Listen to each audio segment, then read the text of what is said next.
103.2 Dublin City FM. This is Mental Wealth with Brian Greene. If you want to get in touch with the programme, email mentalwealth@dublincityfm.ie. Today on the programme, I'm talking about recovery, and not your general recovery, but it is that also. But it's Recovery Ireland, and in my company is Dermot Brennan. Hi, Dermot. Hello. Recovery Ireland, you're here a long time. Tell us the backstory. Who are Recovery Ireland? Recovery Ireland, they were a branch of Recovery International. It was a self-help aftercare founded by Dr. Abraham Lowe, started in 1937 in Chicago as part of a research project at the University of Illinois Medical School. And over about 15 years, he developed a method called the recovery method. And what recovery does, it gives people the opportunity to access the recovery method, and in the process, it can help people to regain and to maintain good mental health. That would be the bottom line in recovery. People that come to recovery would be, people who have had anxiety issues, who would have had psychiatric episodes, who would have been, stressed. A wide range of people. People who may have been in hospital for treatment, and as a kind of follow-up after being discharged, they would have an opportunity to go to recovery, and that would give them a supplementary help to coping and maintaining and regaining good mental health.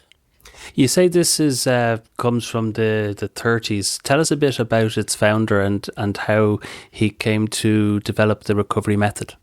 Yeah, he worked, he was a European, he was in Poland originally, then he emigrated to the US, and in 1937 he was working in Chicago as a neurologist and a psychiatrist, and he noticed that there was a big turnaround in patients who were coming into hospital, that they would be discharged, but very soon again they would be back in hospital. So he wanted to develop a system that would enable them to help themselves to cope better, so that they would have longer periods of wellness, or periods where they weren't in hospital, where they were functioning and having ordinary well lives, So that would have been his background.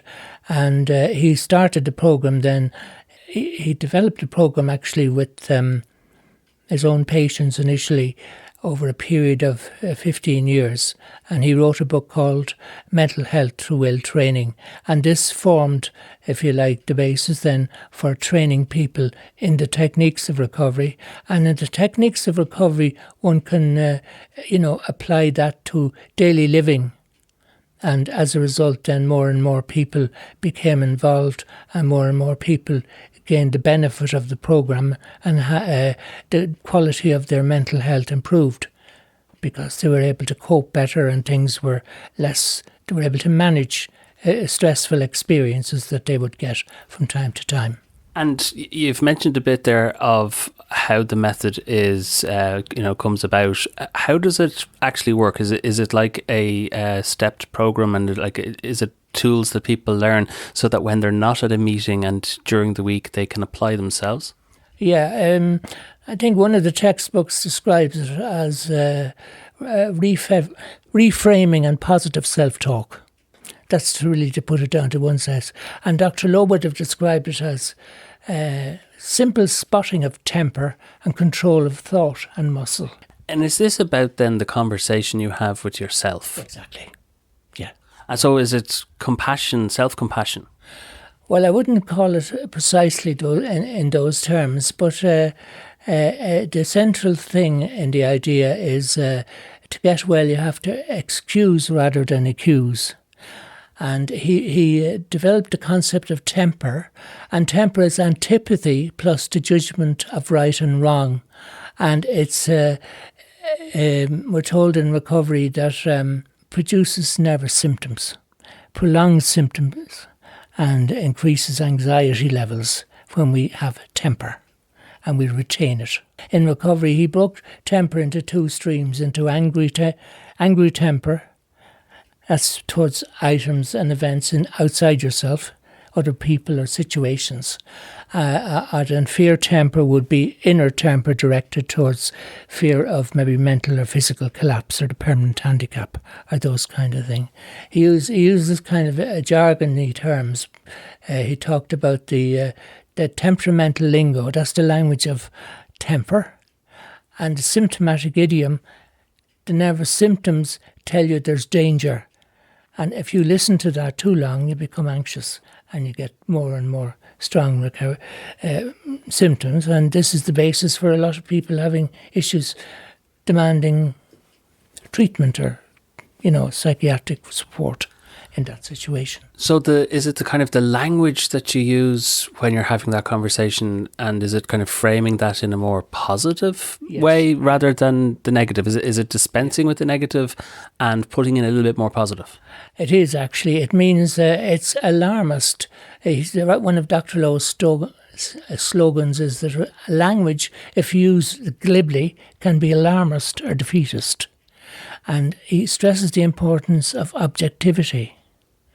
And he also stresses the importance of not paying a lot of attention to your inner experiences in terms of your symptoms. Your anxiety symptoms and that, they're just symptoms. And if you don't make a big deal out of them, they'll go. We tell ourselves symptoms are distressing, but they're not at all dangerous. So you learn through the programme to identify events in your life when you're worked up, and you can apply the concepts about these are just nervous symptoms. They're distressing but not dangerous. And is it to kind of reduce the importance of the symptoms and focus back on maybe the causes? Is that kind of the Freud kind of way of looking at it? No, it's not in that sense. It means that you reframe the symptom. It's not a big deal. So if it's not a big deal, it's nothing to get excited about. There's no reason to. And when you stop being excited, your symptoms go. He talks about it as well in the book. He says temper, that's what it's angry and fear temper. Temper begins in thought. And so if you learn how to change your thoughts will gradually, a lot of these symptoms will subside.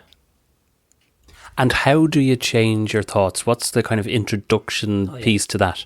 The introduction to that is that the things that are causing you the symptoms are insecure thoughts, and you replace them with secure thoughts. So like you might be doing something and something so of a sudden happens, like, a dog might jump out and bark at you, and you get kind of excited about it. And then you spot it's only a dog. Hello, dog, how are you getting on? Do no harm. He's only telling me that he's here. He's not dangerous. And in a situation like that, that would reassure you there was no reason to be worried or anxious. So your body responds to that. He talks about, one of the terms he uses, he talks about the four-part inner experience. He says that thoughts, feelings, sensations and impulses work as a team. But you can control the impulses. That's if you want to do something or say something, use your muscles. And you can change your thoughts. But your feelings and sensations, you can't directly control those. But if you control the impulse and you control the thought, feelings and sensations will subside because they're interlinked. And that's one of the things. So in recovery, if you're stressed or anxious or worked up, you learn how to do that to the practice of the method. Now, you say this is delivered as an aftercare in association with modern medicine and psychiatry. Is there science behind this? Is there tests that have been done to kind of show how well it works? Well, I suppose one of the tests would be working in a group, noticing, well, other people usually tell you more about yourself than yourself sometimes. And so therefore people would remark. But also you would notice the improvement in people in attending the meeting. Like, for instance, I had one person in the Drumcondra group. She came initially with an older woman, an older woman and a younger woman came, okay? And then the older woman stayed. And we'd have a socials from time to time at Christmas and things like that.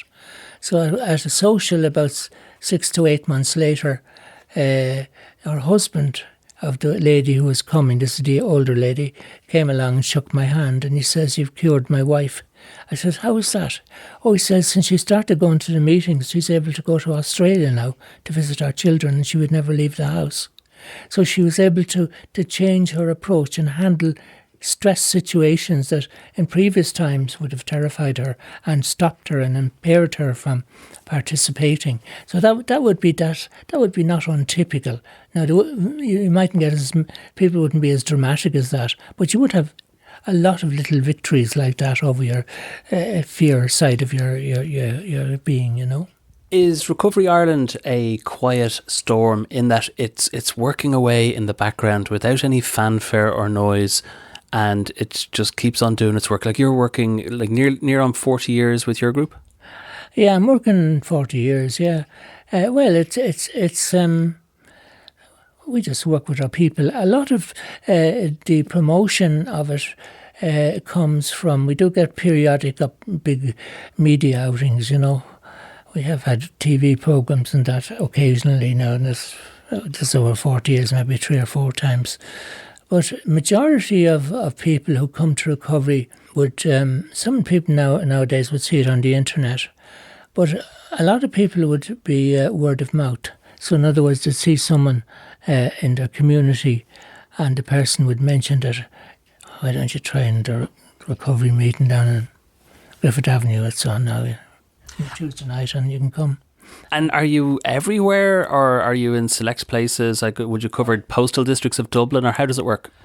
Well, it's all done in volunteering. So we have 25 groups, and the vast majority of them are in Dublin. We have about 7 outside of Dublin, and the rest of it would be in the Dublin area. And then we broadly split 50-50 between the north and south side. So we'd have about 15 in the Dublin area and maybe 7 or 8 north side, 7 or 8 south side. And the north side is actually quite well catered for, I don't know, because the man who brought recovery to Ireland, he actually started the group in Fairview, and that was how I got involved initially. And the reason I got involved was because my good lady, my late wife Nora, she had been in hospital and she was diagnosed with schizoid affective disorder. So she had episodes of psychosis from time to time. So this resulted in her going into hospital. And so that was challenging. So recovery came up on the radar then as an aftercare. And so I went initially actually because just as a companion to her and to be sociable, and we'd go to the meeting and socialise with the group then afterwards a bit. But then I was studying for professional exams around that time, a couple of years later, and I found that I got panic attacks myself. And I found that what they were talking about at the meeting was applicable. Because I didn't think what they were talking about initially, I didn't think it had anything to do with no, nothing to do with me. Only to find out it did. I found out it did, yeah. So I began to try it out then. I was very impressed. I thought it was very clever and it was great help.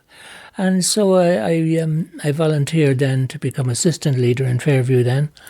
I think it was about 1978, 79, and then I started the group in Drumcondra in 1980.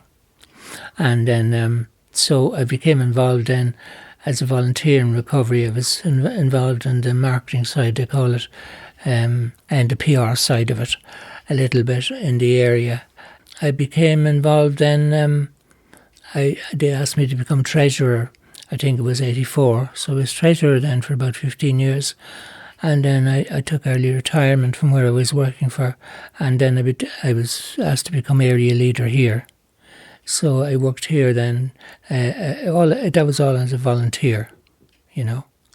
But I was okay financially then, so I was able to do it, and I enjoy doing it and things like that, You say that people hear about it through word of mouth, or they might hear about it from their healthcare team or in hospital. Yes. Is it something that you can, rock up to if you hear there's a meeting on in such and such a venue on a Wednesday night or a Thursday night? You could just attend, or should you get in touch via the internet first? How does it work?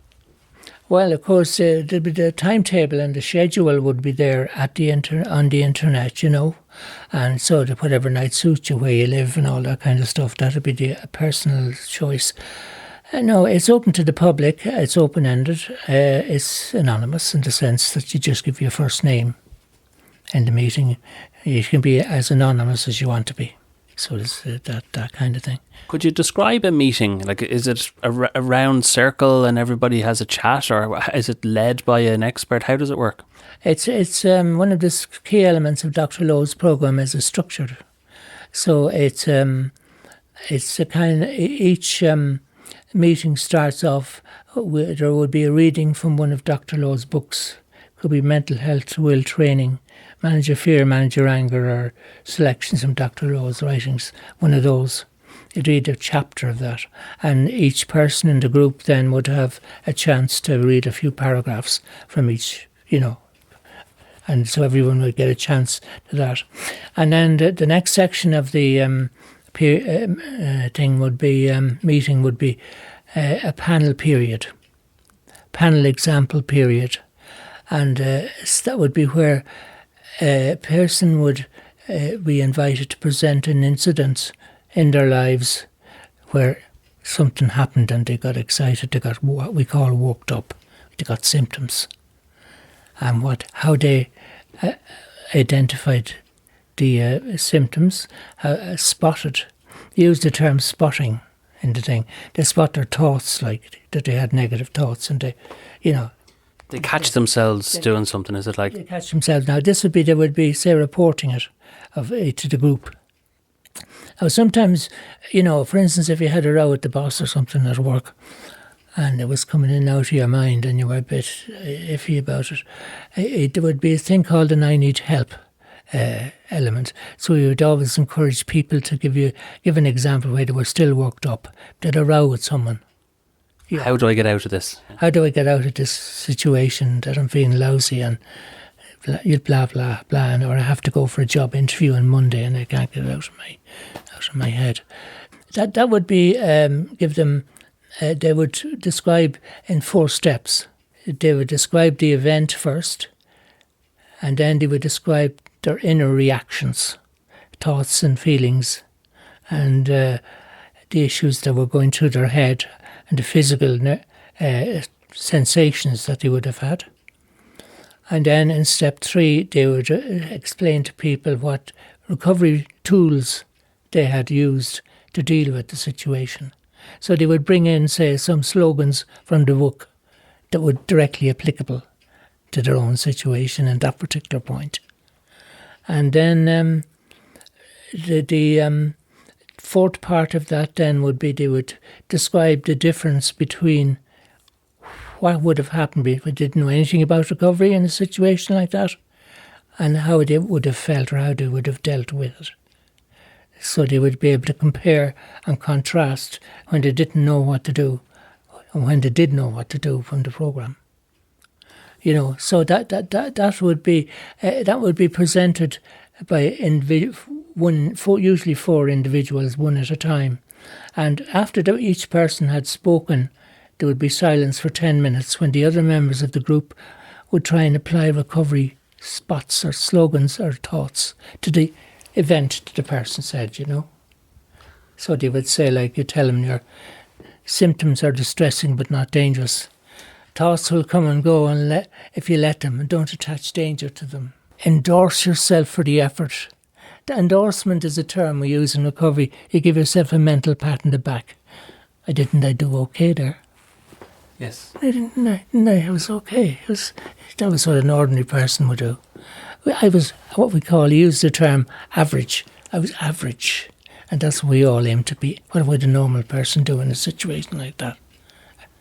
And identify that. And all these are, if you like, what you call secure thoughts and they have the effect of calming the person down.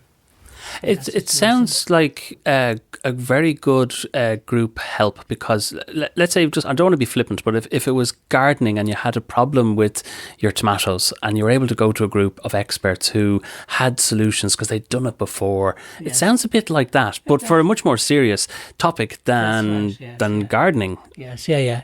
It is, yes. It is. It's kind of peer-to-peer. That's what the jargon calls it, It's a peer-to-peer program where individuals help one another. And that was one of the things when Dr. Lowe was looking at it in the longer term, that he noticed that the patients were curing themselves. Well, that could put the VHI out of business. Well, of course, it's a self-help, you see. And, of course, with self-help, there has to be the initiative from the self. It's the usual term. It's mental health through will training. And one of the central concepts in recovery is the will says yes or no. So you have a personal choice. You can decide, that crowd are only a crowd of losers. I don't want to get better with them. No, I think they're very working class. I'm not that kind of person. That kind of stuff. Someone would put that kind And of is that a big thing, that it's that self-choice to get involved and to start, working towards a solution? Is it the initiative of the individual to start and get on the track? Exactly. It has to be, but the initiative has to come from the individual. But is that the big blocker, is getting started, is it? It can be, yeah. It can be, yeah. Because a lot of people say, that's no sitting for me, so I know all that stuff. It took me a year to understand it myself. I had to have a panic attack and see how it would work in my own experience. Otherwise, it was just people in a room talking. So you have to maybe hang around long enough to see a benefit come through, and it mightn't be instant. No, but the thing is, sometimes if people reach a stage of desperation, they have a statement in America, you have to be sick of being sick to go to recovery. That's a good one. that would be, encapsulates the idea there that you speak, And speaking of putting the VHI out of business, how much does this all cost? Is it a donation at the end of the night, or is there kind of a small fee for attending a meeting? We passed the basket around, and we tried to get €3 to €5 into the can per school, but nobody is kept out if they've no money, or that. It's okay. We don't. There's no. It's not compulsory. You mentioned how big it is and where it is around Dublin and the rest of the country in proportion. Is it growing over the years? Is it, got to a certain size and it's holding its own? It's holding its own.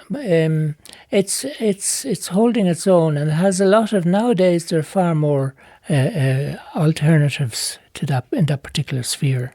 Because recovery was the first of these kind of organisations, as you would imagine, in 1937. I think the first AA meeting came to Ireland in 1945, so that's around the same time. Not that they're in any way connected, but it'll be around the same time it was imported. Yeah. In the States, the first AA meeting, I think, was 35, and then 2 years later, recovery started. That's the Dr. Lowe started his research in 37, but the actual thing didn't reach fruition until 50.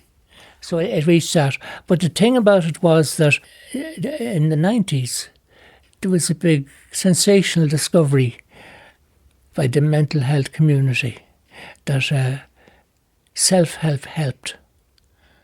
And who'd have thought it? A new thing came through, that CBT. Yes, cognitive behavioural therapy. Now, recovery, Dr. Lowe's daughter is still involved with recovery, so I was talking to her about this. She says recovery is CBT, but it's cognitive behavioural training. As opposed to something that's given by others. You get it yourself. Yeah, exactly. Yeah. That's right, yeah. Yeah, I suppose there's no point in learning how to, grow tomatoes and then not go and do it yourself. Exactly. Yeah. No, it's a life skills program as well as an aftercare for people who have issues in their mental health life. Two last questions. Do you do this for corporates, or is it just out in the community to individuals? We do it in groups, and whoever comes. We have no in-house company. However, companies have been known to send suitable people that they feel might benefit to the programmes, to the meetings, and that would be a separate issue for that. But certainly it's whoever comes, and we don't ask people to give anything more than their first name or whatever. And the stigma is very strong in mental health, as you may realise.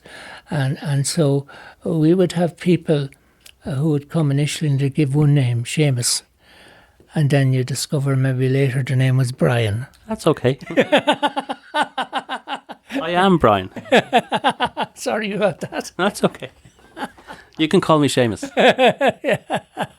But you know what I mean, like that kind of thing. But it's really a super... Well, I found it a great programme personally. And I'm really...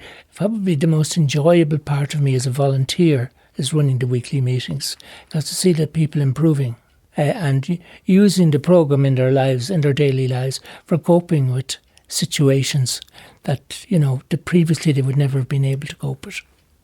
It sounds like a wonderful method. We're talking with Dermot Grennan, and it's all about Recovery Ireland. Tell us how people can get in touch with you. Recovery Self-Help Method Ireland is the name of the organisation. The address is Bridge House, Cherry Orchard Hospital, Dublin 10. The telephone number is 01 626 0775. The email address is info at recoveryireland, one word, .ie, and then the web address is www.recoveryireland.ie. Brilliant. That's good. And maybe just finally, you mentioned some of your ways of funding. You're there with the HSE in Cherry Orchard, nearby anyway. Do they support you financially as well? Oh, they do. Yes. Yeah. No, they've been very good to us actually. They gave us an office over there as well that we can use from time to time for administrative and storing books and things like that. They've been very helpful to us. Brilliant. Dermot Grennan, it's been wonderful hearing about the organisation you're involved with, and more power to you, and strength into the future. Details will be available on social media at dublincityfm.ie on Twitter, and you can get more details. Let me just give you that web address one more time. And it is www.recoveryireland.ie. Dermot, thank you very much for your time today. You're very welcome. Thank you for having me on. There is no health without mental health. This is Mental Wealth on 103.2 Dublin City FM with Brian Green. That's it for another Mental Wealth. We're back next Tuesday at the same time. I hope you can join us next Tuesday at 12:30. Until then, have a great week. Take care, stay safe, and goodbye.